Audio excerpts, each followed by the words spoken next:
We welcome to the stage the Honourable Mariam Monsef, Minister of International Development and Minister for Women and Gender Equality.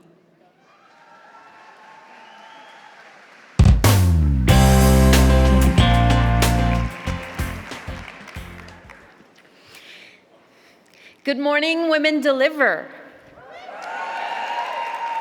Bonjour, Anine, salam alaikum. C'est un grand privilège pour moi de me tenir ici sur ce territoire traditionnel, Tsleil-Waututh, Musqueam, et Squamish. What a great privilege it is to be in the midst of all these change makers in this important moment in our history on traditional territory that the Squamish, Tsleil-Waututh, and the Musqueam peoples have called home for generations upon generations.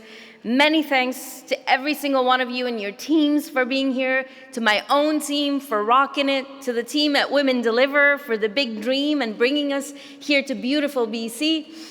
Let us acknowledge the work of the movement that has brought us to this moment in time, a movement that has existed long before any of us got here, a movement that will continue long after we're gone, a movement that has persevered despite the pain, despite the struggles, despite the backlash, and a movement that is its strongest when we are united.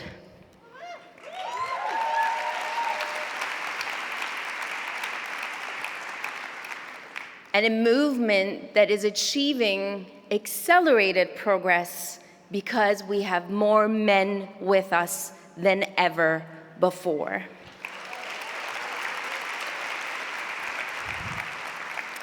In my daily doings, no one shows how important it is to ensure that men are part of the work of the movement than the Prime Minister of Canada.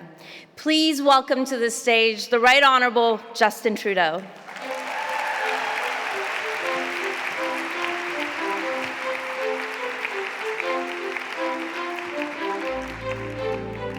Merci Mariam pour cette introduction. Tu fais un travail incroyable en tant que ministre du Développement international et ministre des Femmes et de l'égalité des genres, en aidant à faire avancer les droits des femmes et des filles ici au Canada et à travers le monde. Merci beaucoup, Mariam. How about a round of applause for our incredible Mariam Monsef? It is great to be here today with so many grassroots leaders and advocates. When we look to the progress we've made on gender equality, everything from protecting the right to choose to creating more flexible parental leave, we see the story of people like you who've dedicated their lives to defending women's rights. Thank you for your work.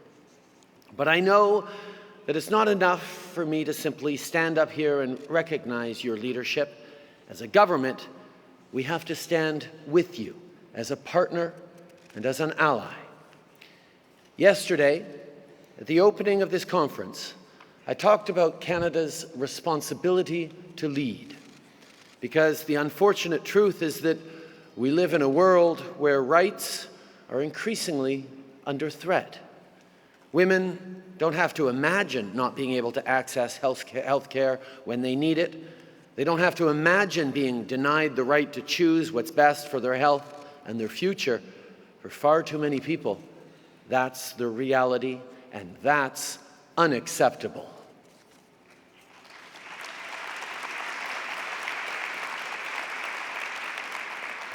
On sait que les femmes, et les femmes seulement, devraient prendre les décisions qui concernent leur corps.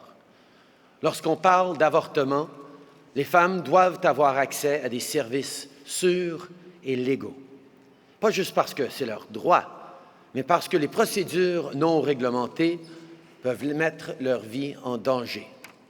Mais protéger la santé sexuelle des femmes ne se limite pas seulement au droit à l'avortement.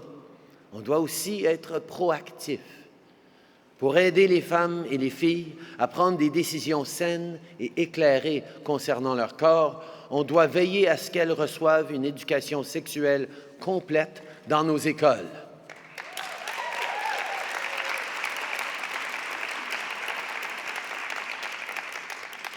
Of course, we can't talk about sexual and reproductive rights in isolation from the rest of a woman's health. Because just like there are 200 million women who don't have access to contraception every day, hundreds more die from preventable causes related to pregnancy and childbirth. So Canada is not just speaking up, we're stepping up. Today, I can announce that our government is increasing our ongoing commitment to funding for sexual and reproductive health rights and maternal, newborn, and child health. We will be raising our funding to $1.4 billion annually to support women and girls' health around the world.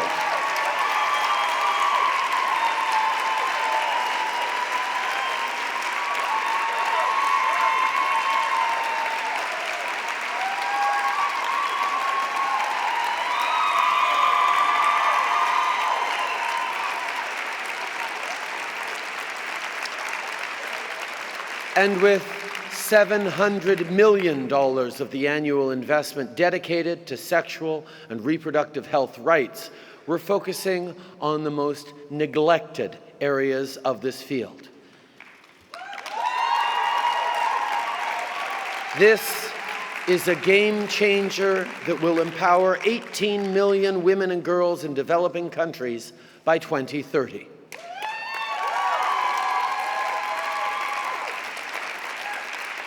But you know, and I know, that this is not a zero-sum issue. We can help women access birth control while also investing to make sure that newborns don't become orphans. Health is health. To be frank, there are some politicians who want to drive a wedge between these two goals to create a division where none should exist. There are politicians here in Canada who have called our government's investments exporting an ideological agenda. Well, we couldn't disagree more.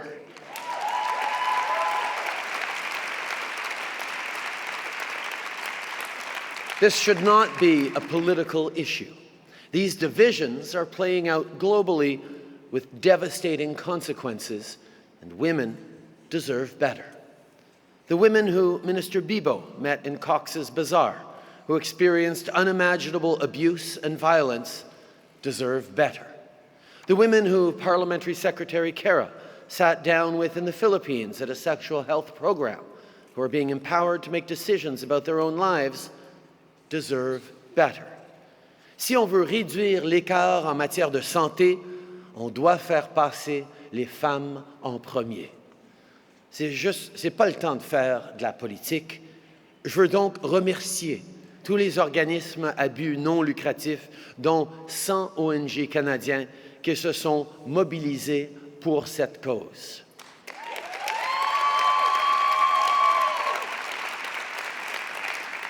Notre gouvernement vous a entendu et aujourd'hui, tout votre travail porte fruit.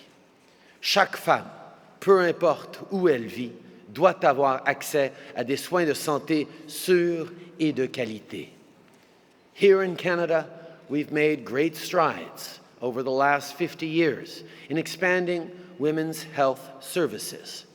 But access to safe reproductive services remains uneven, even in Canada. There is still more work to do. So just a few weeks ago, Minister Petitpas-Taylor announced the lifting of restrictions for prescribing Misigay Miso, giving more women, especially in rural and remote areas, access to reproductive health options.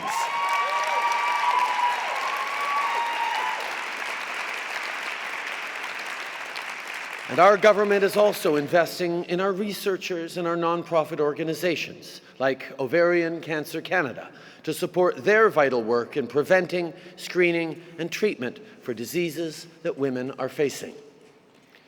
My friends, when we prioritize women, everyone benefits.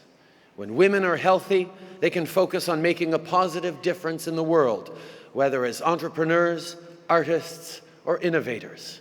When girls are empowered and informed, they become leaders who lift their communities up. Aujourd'hui, grâce à un investissement annuel de 1,4 milliard de dollars dans la santé des femmes et des filles, on franchit une autre étape pour faire de cette vision une réalité.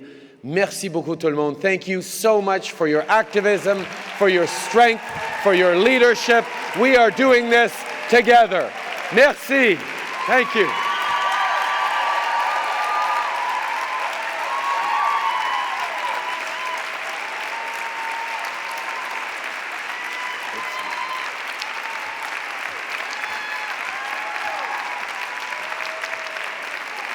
Please welcome to the stage founder of Dollar Street and co-founder of Gapminder, Anna Rosling Runland.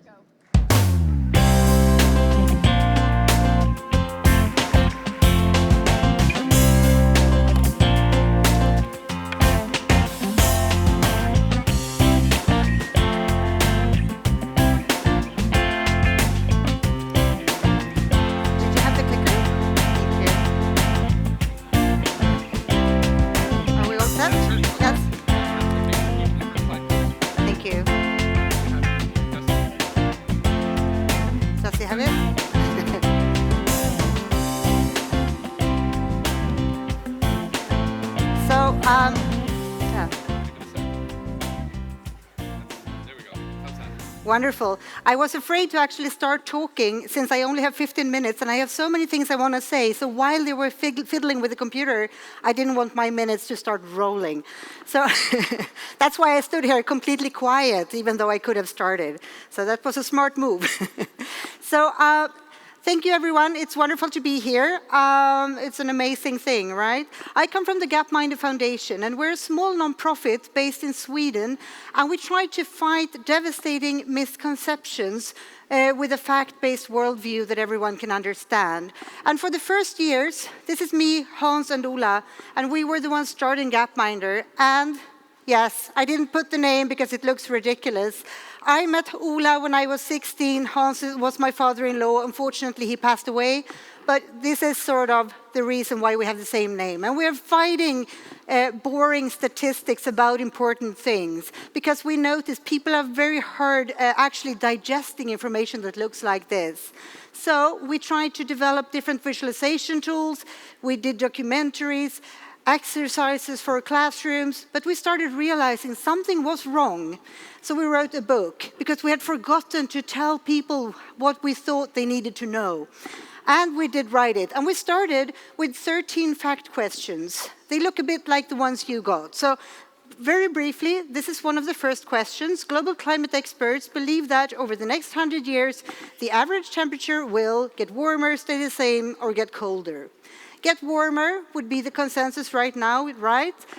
And the thing is here, let's go back. The thing is, people are actually usually getting this correct, right? So here's the results from the 14 countries where we were testing it. And we can see Canada, 81% of the general public we tested got it correct. Looks like a bad number because you're Canada is the lower end of the list, but still it's pretty impressive. Most people know that something is going on with the climate. It's worse with other areas. Let me show you this one. How many of the world's one-year-old children today have been vaccinated against some disease? 20, 50, or 80%? 80 is correct, it's actually 88. We rounded it downwards. And look now at the results. Not as impressive anymore. What we see here is Canada, only 15% scored correctly here. And we have Sweden, where I come from, at the top. But still, it's not very impressive. Because if we would have asked the same questions to the chimps at the zoo, 3 answering alternatives, 20, 50, or 80, they would just guess, right? Pick A, B, or C randomly. And here, this is where they would end up, by not even listening to the question. And that is a bit disturbing, I think, right? So we have asked this in several different conferences, and I'm just going to show you first a few of the results. World Health Summit, almost at chimp level. Davos, 18%. A meeting in Lindau with Nobel laureates and medical scientists. And one of the largest banks, these were the smart guys actually saying, you have to sign an NDA before because you will not be able to disclose. So It's only 4% on that bank. And you can think here, do they need to know anything about vaccination globally? Of course not, but it's important to understand that if you can vaccinate kids, you will have a cold chain, you will have infrastructure, you will have mothers who can read and write and get the kids to the right place at the right time. You need to have a lot of things actually in order, and they don't know it. So this was the result. 15% scored 0 correct, which is pretty impressive in the wrong way. And this was the rest, right? 1 got 11 correct. No one got 12. Just so you get an idea. That was the starting point of the book. And now you have had a chance to see that people usually score pretty badly. So we took the next step, and we're asking you some questions about women. No pressure, right? So here, how many women in the parliaments? 12, 17, 22. We can see how the Swedish, US, and Canada general public scored first.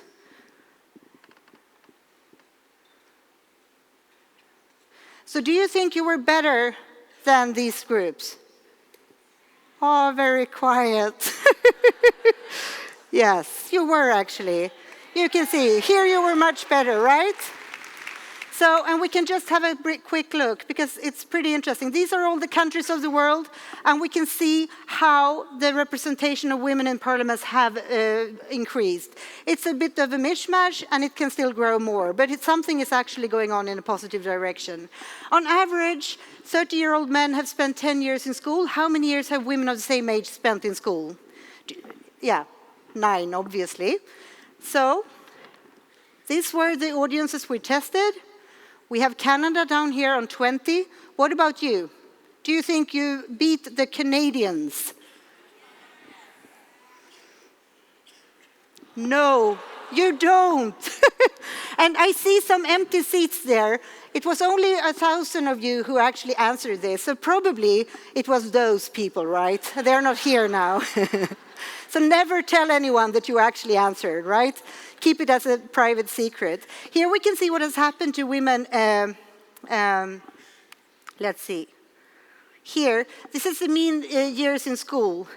Let's see how it's actually increasing. You see, with more income, and you can see how the years in school is actually increasing for women. So it is a positive trend, right? And we can see here how many, in low-income countries, how many girls finish primary school, 20, 40, or 60. 60 is the correct. This is how the audiences have answered in our other poll. Canadians, at the bottom, 5% is not very impressive, I must say, but the others are not very impressive either. So what about you here? Do you think you will beat this? Yes. You do. But if you hadn't read the question, just picking A, B, or C, you would probably have come to the chimp level. So, and then we have the contraceptives. 10% actually don't have access. And here we can see only 9% picked the correct one. Birth attended by skilled health worker, 75 is the correct. Do you think you knew that? No.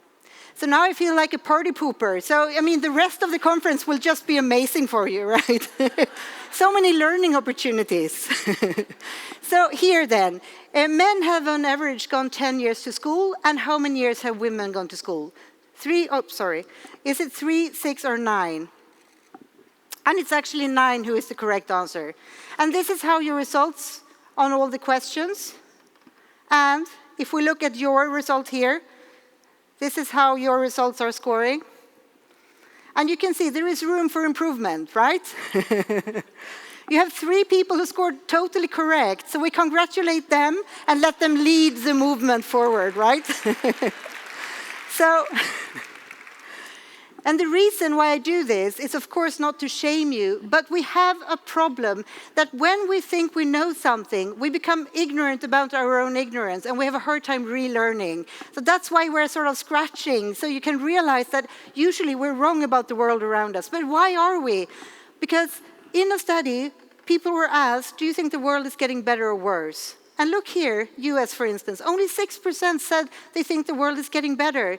And when we think, the world is actually getting worse. Of course, we use that when we are guessing on questions. We have an over-dramatic worldview that tend to make us guess too negative on things happening. So look quickly on some charts. Slavery has gone down. Deaths from disasters has gone down. We don't have lead in the gasoline anymore. Fewer children are dying. It's less likely to die in plane crashes. We have more movies to choose from, not to forget. More music, right? And a bigger portion of the world is protected nature. The problem is, and more kids are being immunized than in the 80s, right? Positive things are happening, but they are usually slow trends that never gets the attention. We tend to forget about it. And when we look out the window, we can't see it because there are global trends and slow trends. So we might turn to the news. And what do we see then? Disasters, wars, refugees, diseases, children suffering, women suffering, more children suffering, more women suffering, more children suffering. And of course, those things are happening and we're going to fight them. That is absolutely necessary. But it's only going to be the ordinary things we see on the news, right? But it primes our heads so that we get an over-dramatic worldview. And when we are highly engaged in something that we really feel passionate about, when we have something important we work on, like women's and children's rights and so forth, there is a huge risk that we over-dramatize the global picture, even though we have problems going on. So look here at babies per woman, what has happened over time. Let's go back. Sometimes. Here, we see back in the year 1800, we can see most women in the world, these are the countries of the world, and we can see most people actually had more than 4 kids per woman. As time is passing, we can see how the number of kids are actually getting fewer and fewer as they're becoming richer, right? You can see the trend, how it's actually dropping and changing over time for most countries. Some are doing wild stuff, but you know, the general picture. See how the world is changing. A lot of things are actually happening, and a lot of things are going in the right direction. Back in the 1800s, women usually got 6 kids, of which 4 died. You only had 2 surviving. Then you had the same amount of kids, or almost 5, and you had only 1 dying, and you could see how population were growing. And this is what we have today. The average is just above just about 2 kids per family, which is pretty amazing. And we will have a population actually slowing down. And we can see in the year 1800, we have the world population with a life expectancy below 50. And when we now look at today, we see a totally different image. Today, no country has as low life expectancy as the best country in the year 1800. So looking at this picture, this was actually in the US in 1890, when it was worse than in many places today. Here we see families from our project Dollar Street of today that we, of course, need to understand that even if they are on the same income level like the US family back in the late 1800s, they're actually having a better life expectancy, but we still have to work more. So to understand the world, we can think of it as 4 income levels. 1, this is extreme poverty you had to the left here, and this is how the world population is divided. And we have the majority in the middle. Usually we think about poor and rich, but the majority are in the middle. And this is how you get water. You still have 1 billion walking to get water. 1 billion actually having to walk if they go somewhere, having to use open fire to cook, and eating food where you're going to become malnourished, right? And sleeping on the floor with the rest of the family with no privacy, and having very simple toys to play with. So how do we now guess better than random? First of all, we will need facts and frameworks. Without that, we're going to be screwed. But then, most of all, we need to control our instincts, because our brains love over-dramatic stories. So you're going to get a very brief idea here about what we think you should do. So we developed 10 rules of thumb to actually compensate for our over-dramatic instincts. I'm going to show you a few of them. Here we have the gap instinct. Very often we hear stories about poor and rich, you know, very extreme, the outliers. We should remind ourselves then, locate the majority. To understand what is happening, you have to look at the majority, and that is usually in the middle. We hear a lot of stories about negativity. It's just getting worse. But would a positive story get publicity? Most likely not. We never see stories like that. Yesterday, all trains were on time again, right? You have never seen that. And then we have the size problem, which is basically we hear about single numbers. Here, for instance, this is a UNICEF number, a horrible number. More than 4,489 infants died in the year 2016. Horrible, horrible number. But it was worse before, and even worse in the 50s. So to understand what is happening, we cannot work with single numbers. We always have to look at it in a context, because it's really, really bad in 2016, but it is actually bad and better at the same time. We need to have these two thoughts in our mind at the same time. Generalization instinct. We need to be careful when we do groups. It's very easy for us to make the stupid groups. When we see immigrants coming, crossing the waters, risking their lives to get to better chances. Here we have a boat of refugees trying to get to shore in Europe. And we very easily think of this as a very, homogeneous group. But I read in the Spanish newspaper something that really intrigued me. This group, a bunch of people survived crossing the dangerous ocean. They actually came to Europe, to Spain's coast, and ended up here, at the nudist beach at Gran Canaria in Spain. And I'm just wondering, they were actually jumping into the boat with strangers, risking their lives to cross the horrible waters that might kill them, to end up here, right? So I think as being a European, I have a lot to fight against now, because this was their first impression of what a European looks like. Pink, nude, with a hat, right? And then we have the destiny instinct. We tend to think it will always be like this. But remember, everything is always moving. Religions, cultures, countries. But it's usually happening very slow, so we tend to miss it and don't see it. And urgency instinct. When we feel passionate and engaged, we want to do big changes immediately. But there is a huge risk we make the wrong ones if we're too emotional. Take a step back, get calmer, and think and look at the data before, is my advice, because you can usually take small steps. So here are the rules of thumb. You find them in our book. And the takeaway here, if you think the 10 rules of thumb are too much to remember, the short one would be, the world is bad today. It really is, but it's better than it used to be in so many aspects. And we have to remember that, and we have to stay fact-based when we try to continue to change it. And the other one is, try to be humble and curious, because that seems to be where we humans are worst, actually, and failing the most.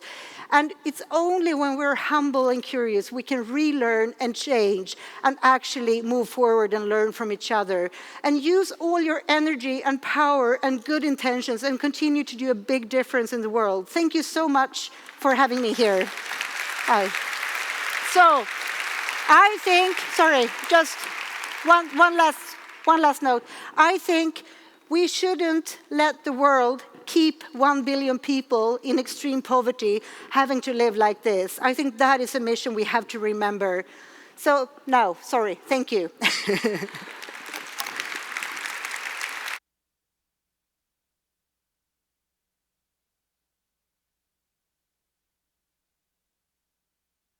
Welcome to the stage our moderator and panel.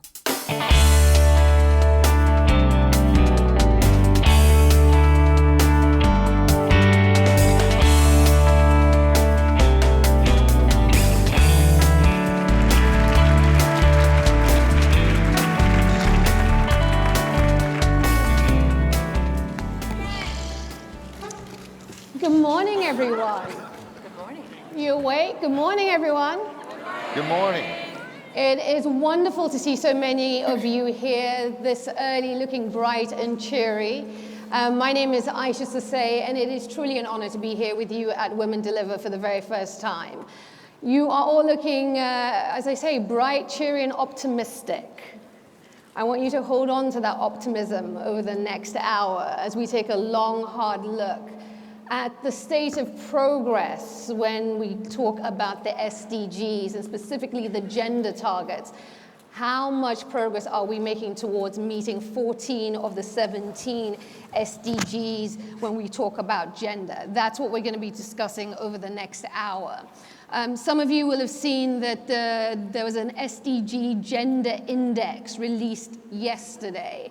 And you may have seen the headline that was on the front page of many a website and newspaper, which basically said no country in the world is on track to meet their gender targets by the deadline of 2030. No country.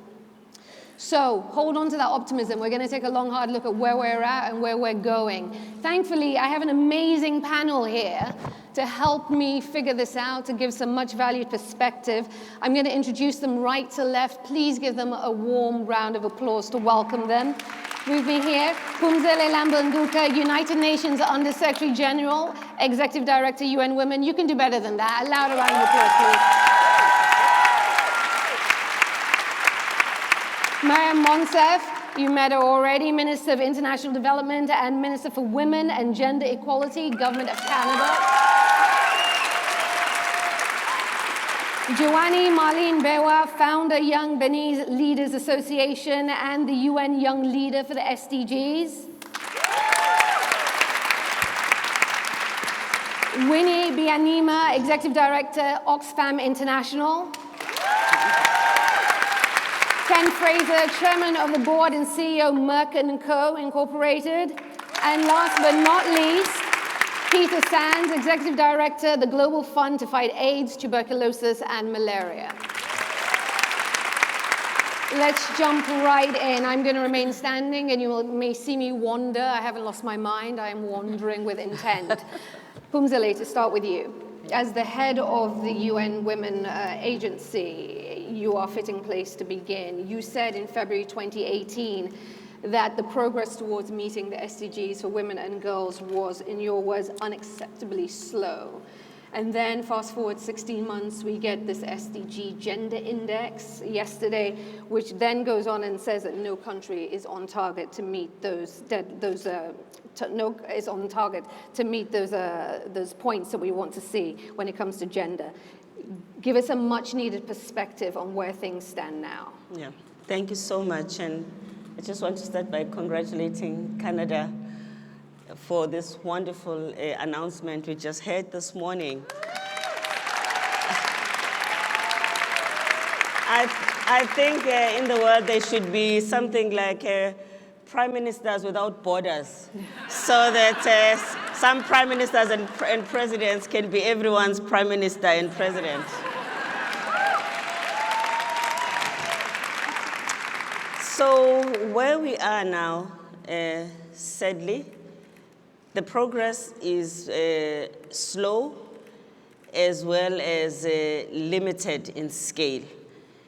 If there's anything you must take away from here today is the need for acceleration and for scaling up. Because the problems where in areas in which we are not performing as well as we should are not insurmountable. For instance, there are about 104 billion women and girls that live in countries that will definitely not make it in 2030, not unless something extraordinary happens. And something extraordinary can happen, so I don't want us to give up right now. Secondly, there are more than 2 billion women and girls who live in countries that can make a difference but are not trying hard enough. And some of them are countries that are, for instance, in the G7. Yeah. The areas that are most common for underperformance is women's leadership and participation.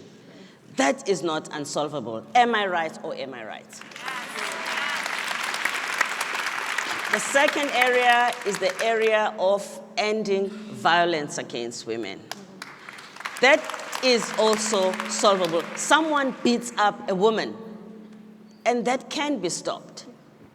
We can have interventions, hard as it is, that can actually stop the beating up of women and all other forms of violence against women. And of course, the third area is economic performance and benefits for women. In particular, the most pervasive one is unequal pay. You work for somebody, we know who employs you, that person has to pay you. That can be solved. Yeah. So, yes, we have these problems, but I would like us to really think about how we could together make the changes happen.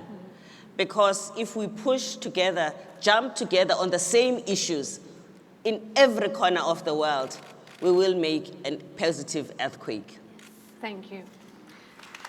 Minister Monsef, a remarkable announcement made by Prime Minister Trudeau just a few minutes ago, 1.4 billion across 10 years for comprehensive sexual and reproductive health services. It's a remarkable moment. We should applaud that again. Yeah.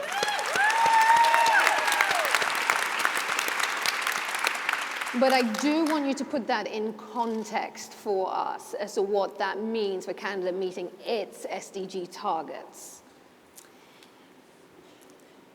We believe that leading by example is going to make a difference, that coming to this work with humility is really important. We still have a lot of work to do here at home, and that anchoring our progress deeply in institutions is the key to its sustainability. Now, it's important to note that the Prime Minister made an announcement this morning that makes Canada the #1 investor in comprehensive sexual rights, health rights, reproductive rights.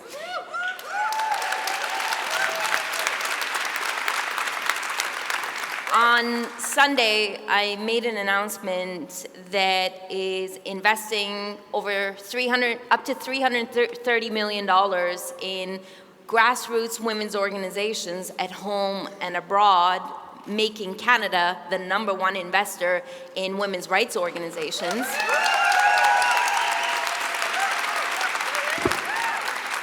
And for all the ways that I will take all the love in this room and beyond, I have to say, this is because of you. This is the movement. This is the dreamers behind the Equality Fund who came to us and said, we need to finance women's organizations differently. This is the coalition behind the Thrive Agenda who said, we can do things differently. And the results are a testament to your advocacy. So one, we are working with the movement. You know the shortcuts, you know what works, you have the relationships, and you are mobilized and motivated. Two, we are planting seeds deeply within institutions. Beyond investing in women's organizations, the department responsible for women and gender equality is now a full and equal department in the Government of Canada. We are applying an intersectional gendered lens to all our decisions, including our federal budgets. And our Feminist International Assistance Policy is getting off the ground now, and it's moving forward. Minister Monsef, not to cut you off, but I will push you on that. Will Canada meet the 2030 deadline? Will you meet the targets? Something is in the air. Things are changing. We are working together, and everything that our government's been doing since day one has been to ensure that everyone is equal in every way, and the Sustainable Development Goals provide us a path and clear targets to get there. So if we continue building on this momentum, if we stay united, if we push back hard and loudly against the pushback, we will get there. Okay. Kumzile, to you, what is at stake if we don't get to 2030 and meet the gender targets of 14 of the 17 SDGs? Yeah. I do want a minister to hear an answer that says Canada will achieve parity and equal representation of women, because Canada can. You can. I know the determination and the amazing women that you have here. Also because of the strong leadership sitting next to me, amongst others, I think that again we can just make you a minister without borders. But so we need to, in every way possible, in the countries where we can make a difference, to take that step. Because what is at stake is sliding back. sliding back, that the investment that we're making, the gains that we have made will be lost. Not unless we move dramatically forward. And we've seen that happen.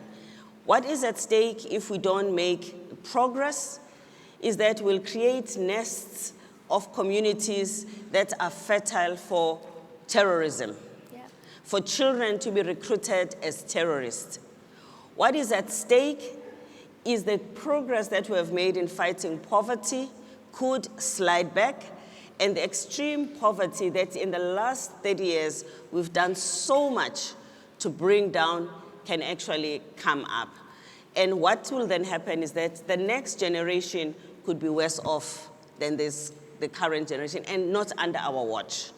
Really not under our watch. This is doable. Thank you to you both. Thank you. I'm going to wander across the stage with intention, as I said. Coming to you, gentlemen. Let's do this. Because I want to start with you, Peter, and then Ken, I'll come to you, because I want to talk about health, as to pick off, I guess, what the Prime Minister had said and the major announcement he made this morning. Peter, to you, you lead the Global Fund, the leading funder of programs that fight the three biggest diseases, the most deadly: AIDS, tuberculosis, and malaria. What do these three diseases have to do with gender, apply a gender lens to health for women? Well, gender inequalities are big drivers of the dynamics of AIDS, TB, and malaria. They are powerful determinants of who gets infected, who gets access to treatment, who dies. I mean, if you take AIDS for an example, AIDS is the leading cause. AIDS-related illnesses are the leading cause of death for women aged 15 to 49. And in places like sub-Saharan Africa, adolescent girls and young women are particularly vulnerable to HIV infection. Roughly speaking, they're twice as likely to get infected as adolescent boys and young men of the same age, and in some places they're up to 5 times as likely. But if you just look at it through a biomedical lens, you're kind of missing the problem. Because HIV infection is, in a way, a consequence. The underlying root causes are deep structural gender inequalities. It's gender-based violence, it's child marriage, it's educational disadvantage, it's economic disempowerment. So that if we are actually going to arrest the numbers of new infections, we have to tackle those root causes. And so we are, as the Global Fund, not just investing in sexual and reproductive health services, which obviously is part of the answer, but also in measures to keep girls at school, to tackle gender-based violence, to help young women become economically self-sustaining. Now, significant progress has been made. In the last couple of years, infection rates, HIV infection rates have come down by about 20%. But actually, if we really want to aspire to the SDG 3 goal of ending AIDS as an epidemic by 2030, that's not fast enough. Mm-hmm. We have to step up the fight, and that means scaling up, reaching more adolescent girls and young women, being more creative and innovative in the way we work with groups and the communities to address the underlying issues. So, as I say, we're making progress. We've committed, since 17, we've committed, roughly speaking, about 200 million in investing in specifically this area. But we need to do more if we want to get to where we need to get to. Okay, thank you for that. Thank you, Peter. Ken, to pick up with you, gender equality is a pressing social, moral, and economic challenge. I want the private sector perspective from you now. I mean, we've heard numbers of women adding 26% to the annual GDP, global GDP by 2025 if women were able to play the same roles and get the same level of participation as men in the labor force. A rising tide lifts all boats, as they say. From where you sit, is the private sector doing all it could to help in this fight? Well, the answer to that question is just obviously not. Private sector has the means to do a great deal more. We talked earlier about, for example, pay inequality, which is a very important issue. I think the private sector does have a critical role to play with respect to all these issues, the health issues, the economic issues, the social issues, which I agree intersect. At our company, our primary responsibility as a company is to use cutting-edge science to invent new medicines and vaccines in areas like HIV, human papillomavirus, which is the leading cause of cervical cancer, other areas. What we need to be able to do is to work in partnership with governments, with NGOs, with civil society, in order to attack these problems in a comprehensive way. And that's what we hope to do as a company at Merck. Why is the private sector not doing more? Well, I think the reality of the world is that many people in the private sector believe in this ethos that private sector companies exist largely to create wealth for shareholders. I think if you look at the challenges that we have, the health challenges that we have globally, climate change, if this world is going to continue, if we're going to be kind to each other and kind to our planet, I think private sector leaders need to step up and play a more important role. And I say that particularly now because I think in countries like Canada and the US, there seems to be a little bit of a vacuum when it comes to governmental leadership.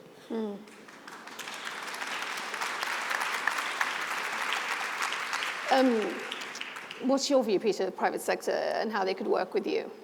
Oh, well, the Global Fund already has significant private sector involvement, both as donors to the Global Fund, but also in delivery. Indeed, we work with Merck for Mothers. We work with a whole range of different companies who have reach, who have expertise, who have ability to communicate with their customers. But they could be doing more. They could be doing more, but I don't think we should just put all the, in a sense, blame on this on the private sector. I also think we in the, certainly in the global health community, could do a better job at understanding how private sector companies work and their constraints and knowing how to work with them and get the most out of them. Now, I say that as an ex-private sector person myself. And I'm very struck by the levels of suspicion and mistrust and also just sheer lack of understanding. And I think we will not get to, suddenly SDG 3, I don't think we will achieve that unless we crack how to work better with the private sector. Thank you. To the ladies in the middle, I'm going to find a suitable spot and I'll stand here. Winnie, let me start with you. When you take a look at the landscape as we talk about the progress towards those SDGs, where are you seeing the greatest areas of resistance? Where are you seeing the resistance? Who are the agents of resistance, if you will? Thank you, Aisha. Before I talk about the resistance, I must also say how honored, how privileged it is to be here in this forum. I feel the power, I feel the passion, I feel the hope from the women's movements. Great. So, thank you, Women Deliver, for bringing us together. Thank you, Canada, for hosting us. And thank you for your leadership, Canada. It's amazing. Really, when you think of the pushback that is there against our rights to control our own bodies, our daughters, their right to health, their right to life, the pushback globally by the biggest and most powerful countries, Canada, you have said, no, this is wrong, and shown leadership. Like Michelle Obama said, when they went low, Canada went high. So well done, Canada, for setting the bar by putting your money there, funding women's rights organizations and funding women's health, women's right to control their bodies. This is powerful. This is great leadership. And also, let's remember, as Peter said, the issues that are keeping women down. If you go to the root causes like HIV/AIDS, like violence against women, it's in patriarchy, it's in culture, in traditions, in religions, in those informal rules that guide people's minds and justify the worst excesses against women. When you look at the funding, we women We are in the trenches fighting those attitudes, those customs, those beliefs, those social norms. Governments don't do that. They leave that work to us. Even their own agencies which should be doing that, like UN Women, like UNAIDS, they are the least funded in the whole UN system. So putting your money to women's organizations, to agencies that fight inequalities, discrimination, is for me the most powerful thing you have done, Canada. Thank you. So you ask, where are the barriers? We've seen progress. I call the 20th century the century of women's progress. Yes. We made it. We changed the world. I see it in my own life. My grandmother was born at the beginning of the 20th century, married at 14, widowed at 24, inherited by her stepson, abused. She fought. Her daughter, born in the 30s, my mother, became a primary school teacher, educated by French-Canadian nuns, by the way.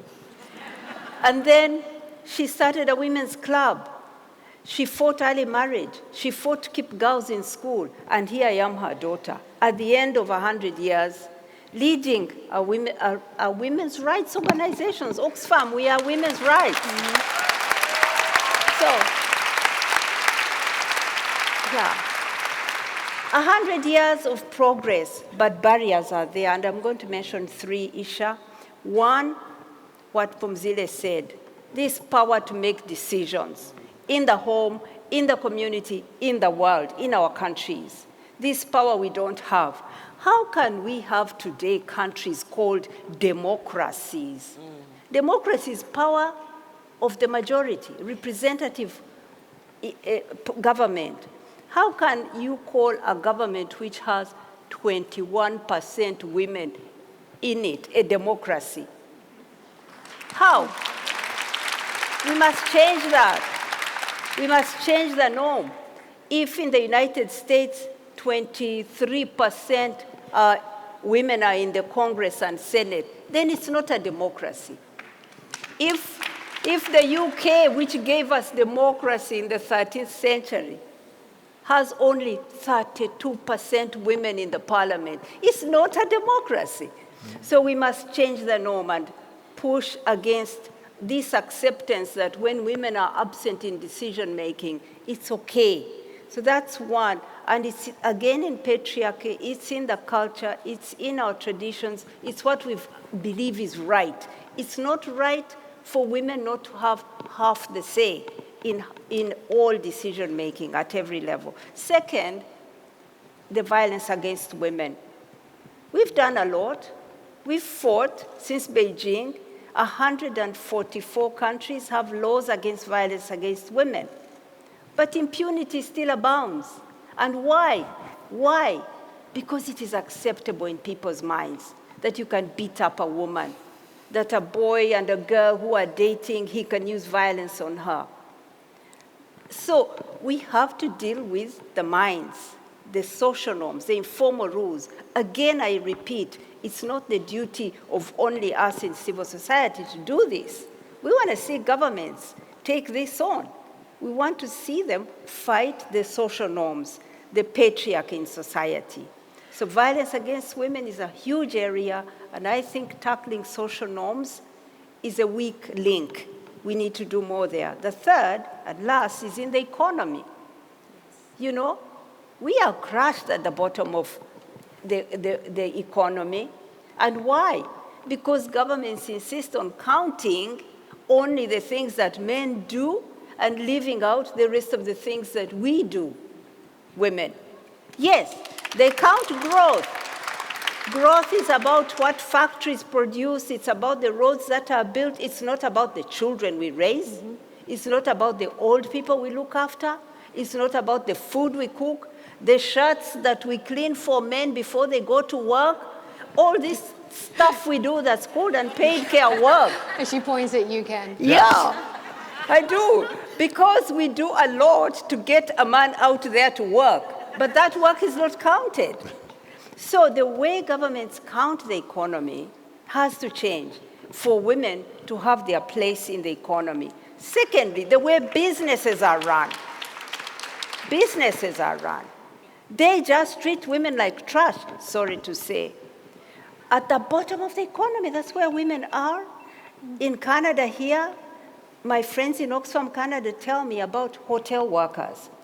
A housekeeper, those women working in the hotels, carry mattresses of 100 pounds on their backs, moving them from room to room. They suffer harassment, sexual harassment in those rooms. At the end of the day, a hotel housekeeper will earn in 595 days what the CEO will earn in 1 day. What injustice.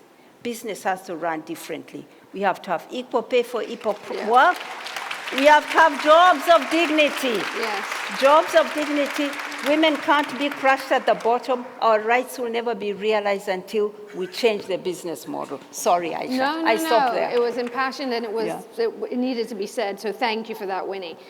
Joannie, to bring you in from your perspective as a young leader, what's your sense in terms of the contributions being made by young people, your voices? How well are those being counted, included when it comes to governmental, non-governmental efforts in this fight for gender equality?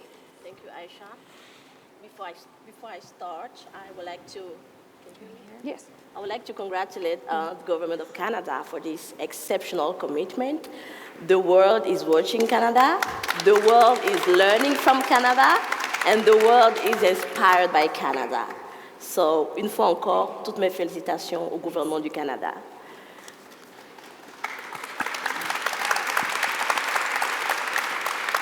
So to answer your question, I think and I firmly believe that young people, young professionals, young advocates have a great and tremendous contribution in improving access to healthcare, women's rights, especially the gender equality arena.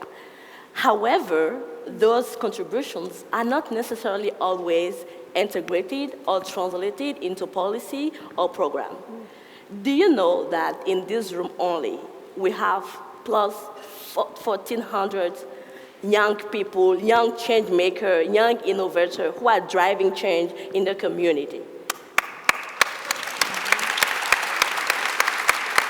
Do you know that we have at least 1,400 reasons to listen to them, to build on our strength, our talent, our innovation? Do you also know that we have 1,400 reasons to powerize? Powerize, which means show power, share power, shift power from negative power to positive youth and gender-friendly power. But most importantly, from sharing to shifting, we need to shake power dynamic and structure. So these young people in this room here are making definitely positive change in the community, but I don't think these are captured the way it should be. Maybe more specifically, we know that there are so many gaps that need to be addressed, but the Women Deliver Young Leader program is one of the key, innovative, award-winning programs that is filling this gap. And I wanted to ask you to drill down a little more on why it's not being captured. I think that's what we're interested in. Why are the contributions of young people failing to be fully integrated? It is not captured because young people are seen most of the time as individuals to be empowered, while we are already powerful individuals. They are seen most of the time and in certain settings as individuals to be tokenized just for speaking engagement or participation. But when it comes to funding mechanism, when it comes to decision making, when it comes to having young people voices in monitoring and evaluation, when it comes to have young people and professionals sitting into boards, then we don't see them. Why? Because the potential, the expertise that we are bringing on the table are not valued the way it should be. Young people are not just advocates, but we are also bringing a certain expertise on the table. And I think that needs to be valued. And another quick point that I want to share, how are we using our power as young people? My personal experience, which is definitely different from the other people's experience, starting at 9, almost dying from an asthma attack, seeing my best friend at 12 having an abortion and dying from it, I realized that I have a power and I can use this power. And that's why I set it up a nonprofit to raise awareness on HIV/AIDS, reproductive health, because we should not wait. We should not wait for adults. We should not wait for other people to advocate on our behalf. We need to bring our voice, our right, but most importantly, we need to tap into the innovation, the talent, the energy, and the expertise that young professionals, young women and men are bringing on the table. Thank you. I'm going to stand on this side so that I can see the clock before someone starts yelling at me, and I'm going to break it open now. We've been in clusters, but I want to open it up so that we have a fuller conversation. And Minister Monsef, you've been getting a lot of love in here, rightly so. But I do want you to speak specifically to the issue of the United States and what we're seeing there. As we see this rolling back of abortion laws, as we see challenges made to the UN in terms of women's rights, the language being used regarding women's rights, when you look at what is happening in the US as a Minister for Gender, what goes through your mind? In the US, even in Canada, we are seeing that questions that have been settled decades ago about the rights that we have fought hard to win and secure. It's frustrating and it's disappointing, but also it's the history of our movement. There was pushback when we got the right to vote. There was pushback when we entered the workplace, and there's pushback now as more and more of us are in positions of power and influence. So accepting that the pushback has always been there is first. Second, the proof is in the pudding. If we can show that growing the economy and advancing gender equality and protecting the environment go hand in hand, if we can show that we are creating 1 million jobs in over 3 years, we have the lowest unemployment rate we've ever had, the lowest poverty rates we've ever had, we can show that gender equality is good for the economy and bring others along with us, including those in the private sector. Where I get hope, and where I get my strength, and where I get conviction that we are on the right path, that we will achieve equality by 2030, is knowing that the power to push back is in the hands of people like those in this room. The power to push back is in the hands of the most powerful generation to have ever lived, and that is the youth here in this room and all over the world who are saying enough, who are saying we cannot afford to go back. As an elected official, as a politician, I get my political space and power from the people. And I don't take that lightly, and I'm counting on people like those in this room, like those who are watching us through live stream, to stay clear and resolute that those hard-won gains are non-negotiable, and we can only move forward and no longer back. Phumzile, as I referenced the UN in that question, I want to ask you to weigh in there as well, as we see this strengthening of conservative forces in the US. From where you sit at the UN, what does that mean for progress when it comes to gender equality? I know that the Commission on the Status of Women was more difficult this year than it has been recently. Talk to me about the implications of what we're seeing in the US for the work you're doing. So as the Secretary General says, we have to push back against the pushback. We just don't have an option to be inactive. Being a bystander in this era is really not an option. Actually, the majority of countries and member states of the UN actually want to do the right thing, but they are not equally active as the ones that are in the fringes that are taking us backwards. The biggest challenge we face is the silent bystanders, whose constitution, laws, and policies actually are going the right way, but the people who represent their government at a multilateral fora do not reflect and represent actively the wishes of their people. And my plea would be to people who are here, because you come from different countries, please monitor what your representatives are doing in these international bodies, track how they vote. In terms of women's equality, etc., it always comes to a head during the Commission of the Status of Women. Pay attention to the role and the trends within those institutions and the role of your representative. There's just too many countries that are sleeping on the job. That is one of our biggest problems. Anybody else want to weigh in on that? Yeah. Winnie? I think I agree with Miriam and Phumzile, and want to add to what they've said. We have to see the root causes. Why? Why is this backlash? It's not happening as an accident. It's because women's rights, or the forces at play globally, the governments in power in many of our countries are political elites. They've captured power, and they're also economic elites. So the discourse they build around why they want to keep in power is so that they can maximize for themselves in the economy while controlling the state and making the laws that help them to maximize. So women, our rights, patriarchy serves this kind of government, of elite government. They keep women at the bottom of the economy. Women get less pay for the same work. Women have the worst jobs. They suffer the hazards at work, while they get millions at the top. Now, to stay there, to justify this, they need patriarchy. They need the social norms that justify this. So they buy in. They want culture and tradition to hold us down, to justify inequalities, to justify an economic model that works for them.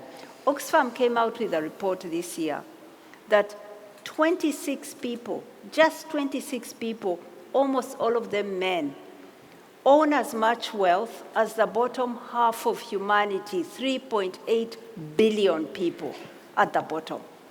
This is hard to keep going unless you control political power and unless you can use patriarchy to keep people happy and satisfied with this kind of injustice. So I link them. I link this shareholder maximizing capitalism with patriarchy. And so the pushback is against people like us, women, people with disability, workers, all those at the bottom of the supply chains. We are pushed down. And for us, it is the culture and tradition that is the best force to keep us down. So when I look at that, I feel that we must fight back with others. As women's movements, we must join with workers, with young people whose future is lost because of the state capture. We must work with people with disabilities. We must link up our movements and fight against economic injustice. Thank you for that. And Winnie, to that point of partnership and us working together, Ken, what about the role of men in this fight? What about the role of men and how active a role are they? I had someone laugh. How active a role are they playing? They could do more. Talk to me about others in your position, other men, and their commitment, what you see, what you hear, in terms of their commitment to this fight for gender equality. So I would say, generally speaking, I think that there is a rising awareness of the importance of these issues among men. I have to say, I wish people did more, but I think fundamentally the issue for us today is how do we work together across all of these venues, across all the areas. I think there's some things that we haven't talked about today that I think are critically important. The first of which is we all have common goals. So that's a positive thing. But there's a huge amount of mistrust between different organizations that prevent us from actually achieving what we really need to achieve. So if I look at my own company, my colleagues, many of them men, are completely committed to addressing some of these healthcare disparities that affect women. The Merck for Mothers program is all about let's make sure that many preventable maternal deaths don't happen. the work that gets done around HPV infection, the work that gets done around new medicines for HIV. I think what we have to be able to figure out is how we can harness the power of the private sector, which I will say, I think without the private sector, it is hopeless. It is hopeless without the private sector. The question now becomes, how do we enlighten those leaders, and how do we work together so that things like the medicines and the vaccines that we develop, for example, for Ebola, are getting to the people who need them. And I want to make one more point before I cede to you. When we use the word private sector, I think most people, if they think in this audience, think about large companies. The reality of the world is that the people who are actually distributing care at the local level are generally innovators and entrepreneurs. They're small people. They're small businesses out there. They need capital. They need to be sustainable. And if we're not coming up with these solutions that are sustainable, which is what we think about in business, we think about how much do we have to do today for today's patients, but at the same time have a sustainable business model so that we can discover drugs for tomorrow's patients. If we don't think about how to create sustainable models, capital models, where the local entrepreneurs, innovators, and care providers can stay in business, then it's hopeless. So I would just say that that's really important that we remember common goals are important, partnerships are important, but sustainable approaches to capital are also important. Thank you for that. Peter, what have you, as we search for solutions, as we search for a way to accelerate progress, what have you learned from where you sit with the Global Fund about what works? Well, it's interesting. I've been in the Global Fund a little over a year, coming from a totally different background, not from the world of global health at all. And a few things have struck me. First is the importance of political leadership. The Prime Minister sort of said it wasn't about politics in the partisan sense, but in the deep sense, health is about politics. Improving the health of the poor and the marginalized means redistribution. Improving the health of the marginalized, the discriminated against, the criminalized, involves political decisions around breaking down those barriers. So political leadership is absolutely critical. A second thing that has really struck me is the importance of the voice of those who are most affected. It is not enough to be doing good health to people. People have to be able to shape the interventions that are happening to them. And that's very much building on what Joanne was saying. I'm not sure we're doing that collectively as well as we should be doing. Certainly with adolescent girls and young women, the Global Fund has funded something called Her Voice, which is designed to enable groups of adolescent girls and young women to play that kind of role. But do I think we do it as well? And is it as pervasive as it needs to be? Probably, probably not. A third thing I think is absolutely important, and I suppose this is the ex kind of business person in me speaking, is to be relentlessly outcomes focused. And not be focusing on input metrics, but be saying, how much difference are we making to the lives of the people we are working with to help? And can we measure that? And can we have the data disaggregated in a way that really helps us understand what's going on with different age groups, different ethnicities, different gender, and so we understand the impact of different interventions. One of my surprises coming into the world of the global health is the data is too old and not disaggregated enough. And we need to get better data. And that's very true around diseases that disproportionately affect people of different age and gender. So, and the last point I would say is, building on Ken's point, is partnership. We are all in all our organizations more comfortable at working in our own particular silos. And yet the nature of the issues we're talking about, when you just sort of hear this conversation, they don't sit neatly within the biomedical arena, within the arena of business, within the arena of education.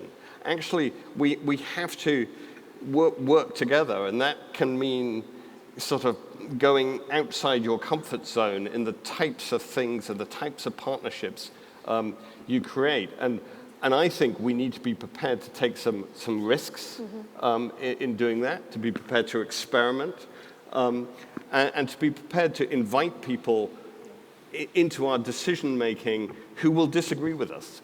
And so there's a number of things that both I see as elements of success, but also challenges that we need to overcome if we are to get to the objectives of SDG 3 and beyond.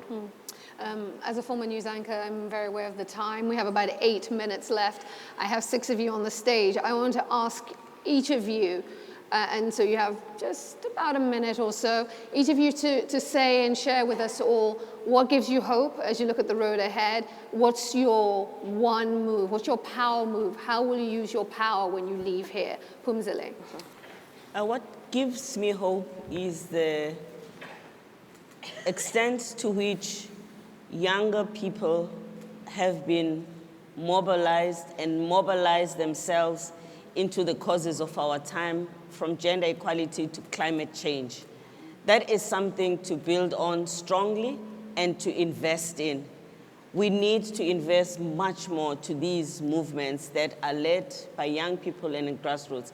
And where I am, looking at the 25th anniversary of Beijing, I would like to invest in making it possible for these young people that are still outside the fold to know about these challenges and work with you in this room to recruit them into the fold and to give them the possibility that when we celebrate 25 years of Beijing, the penny will drop with them as well, and they will be part of the march forward, because we need more and more and more people to be part of the struggles. Numbers matter.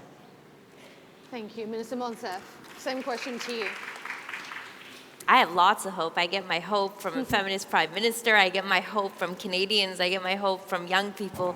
I get my hope from a movement that has not given up no matter what's been thrown its way and has been able to achieve amazing results in a very short period of time. I get my hope from the fact that we have men and boys and gender diverse peoples and voices we haven't heard, and people with a lot of money saying this is the right thing to do, it is the smart thing to do. I get my hope from the Equality Fund that is creating for the first time a platform for us to come together and not work in silos. Visit equalityfund.ca. How am I going to use my power?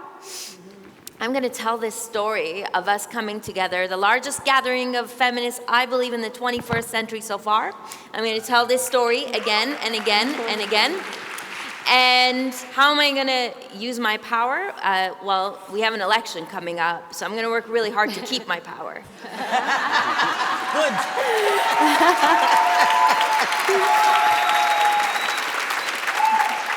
I want you on every panel I do, Minister Monsef. Joannie. I think what gives me hope is to see committed young people in this room and out of this room doing an amazing work, not just to design program, but also implement, be sure that they're involved in accountability, but also in decision making. What makes me hope is also seeing more women in political position and decision-making position, exercising their power and bringing along male allies, because what we are seeing is that young boys and male, they are willing to join our work. There is a recent study on the platform NIVI that is set up by Merck Mother that shows that on the age range of 2024, young males are more likely to seek for reproductive health information than girls. That was data from Kenya. So we have this opportunity to bring them together and highlight the fact that masculinity and feminism and gender equality are not mutually exclusive.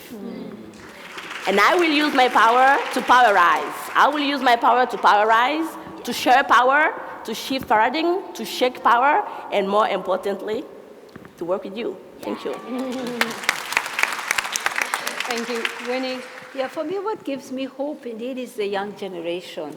Joannie and her generation. And a lot of them also young boys who've been socialized differently, who take equality as a given. They give me hope. My power and what I'm going to do with it, well, currently in my role as the head of Oxfam, is to push my organization to work more with women's rights organizations and to work differently, to work in a feminist way. Another way I'll share my power, use my power, is of course to do what we do, activists. Speak truth to power, challenge governments, challenge companies to be fair, to be just, and not to trash women and the environment. I'll do that more and more. Ken, money is power. How are you going to use your power? So let me start by saying I have a great deal of optimism. I think sometimes when we listen to the media, we only hear the negative things that are happening in the world. A lot of people are being taken out of poverty today. A lot of organizations are working very hard to try to address these issues of women's equality, issues of better health, etc. So I hear a lot of optimism by the rationality of some quiet people in the world and their effective work on this area. How will I use my power? I will continue to use my power as long as I have it at Merck to ensure that this company uses its resources thoughtfully in a way that can drive empowerment for women, but also health for everyone. Again, I don't think we can separate the issues of women, for example, from the issues of children. So our goal as a company is to use science to improve the longevity and the quality of life for people all over the world. Not just the people who can afford to pay for our medicines, but people whose lives need to be saved and improved even if they can't afford them. Peter, you get the final word. First of all, on hope, well, this occasion, frankly, is a fantastic hope-giving event, full of energy, inspiration, ideas, challenge. So fantastic. Also, hope, Prime Minister Trudeau's commitment today. Government of Canada really stepping up, showing its ability to put money behind words. Fantastic leadership. My use of my power. First, under my leadership, the Global Fund will be a powerful agent determined to break down gender-based inequalities in terms of access to health. And specifically, we will achieve a dramatic reduction in HIV infection rates among adolescent girls and young women.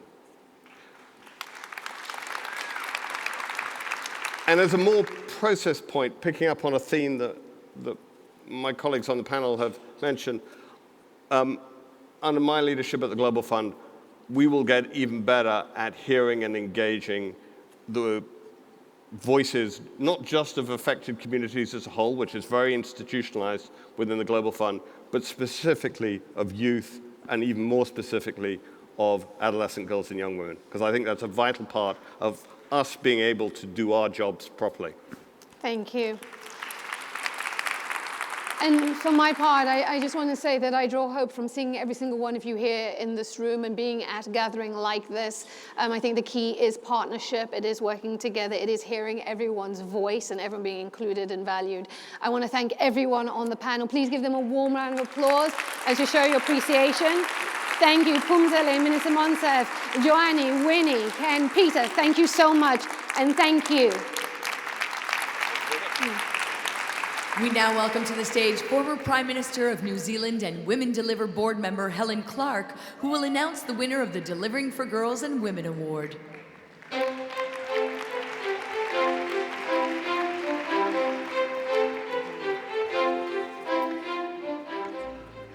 Good morning, everybody. We're coming to a very wonderful announcement, and it's a great pleasure for me on behalf of Women Deliver to be presenting today an honour from Women Deliver to a woman who has long been an outstanding leader on sexual and reproductive health and rights. That woman is Dr. Carmen Barroso.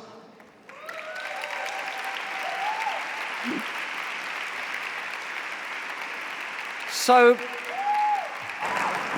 Carmen, come and stand here while I say just a very few words about your incredible and wonderful career. Early on, Carmen was a researcher with the Chagas Foundation, where she created the first ever gender studies program in Brazil. That was a first. Many of you here will know Carmen for her work as head of the International Planned Parenthood Federation for the Western Hemisphere. Great job there.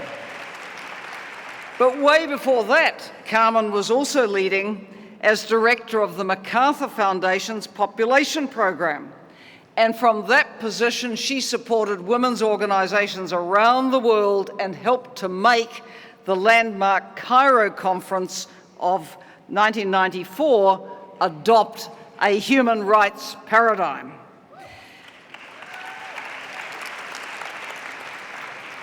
Carmen then served in very recent years as co-chair of the UN Secretary General's Independent Accountability Panel for every woman, every child, every adolescent. And that was a natural step in a career promoting gender equality and human rights for all. Carmen tells me that now she is the director of Global Doctors for Choice, and there she continues the good fight for sexual and reproductive health and rights for every human being.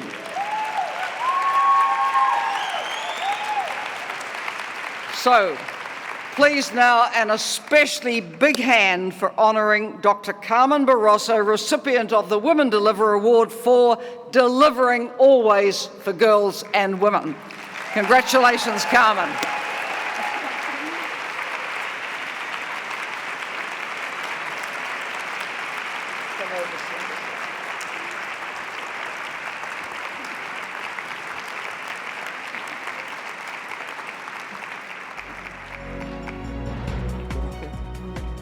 You can see the beautiful artwork is almost bigger than Carmen, but she's going to come and address you now.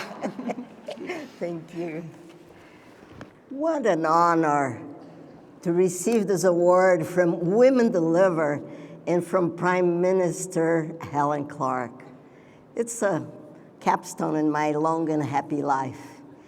I want to dedicate this award to the women who voted for Trump and the women who voted for Bolsonaro in Brazil. I feel so sorry for them.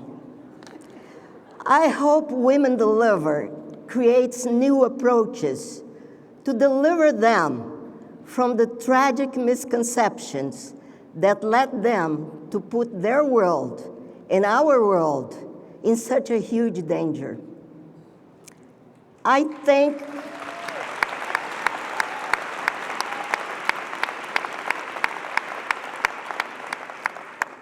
Women Deliver and all the partners who have built a global movement, who made all of us here aware of the importance of gender equality. Let us rise to the occasion now and reach out to those still not here. Let's just do it.